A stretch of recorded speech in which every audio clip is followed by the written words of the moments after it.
আসসালামু আলাইকুম। আমি আবারও নিয়ে চলে এসেছি একটি চুড়ির ভিডিও। ১ম বার চুড়ি বানানোর পরে আমি একদমই স্যাটিসফাইড ছিলাম না। ফিনিশিং ভালো ছিল না। সবকিছু মিলায়ে সুন্দর হয়নি। তো আবারও নতুন চেষ্টা করলাম। তো এবার মনে হচ্ছে আগের বারের থেকে একটু ভালো হয়েছে। ফিনিশিংটা সুন্দর এসেছে। আর এই চুড়িটা বানাতে আমার ৳১ খরচ হয়নি। সব আমার বাসায় থাকা জিনিসপত্র দিয়েই বানানো।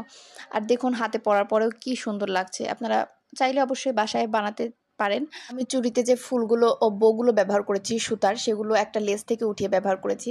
সাথে পাতা শেপের পাথরগুলো একটা লেস থেকে উঠানো, সেগুলো বোঝা যাচ্ছে। এগুলো লাগানো হয়েছে ফেভিকল আঠা দিয়ে, যেটা বেশিদিন টিকবে না, ভালো আঠা দিয়ে লাগাতে হবে।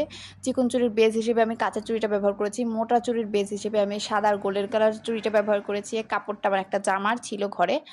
আর এগুলো পার্ল, এগুলো সব আমার কিছু কেনা আছে। আর এই যে ঝুমকো যেগুলো পার্ল দেখছেন, সেগুলো হচ্ছে আমার মালা থেকে খোলা। তো ঘরে থাকা জিনিসপত্র দিয়ে আপনারা চাইলে এভাবে চুড়ি বানাতে পারেন। কিভাবে বানিয়েছি সেটা যদি জানতে চান তাহলে কমেন্টে জানাবেন, আমি পরে শেয়ার করব।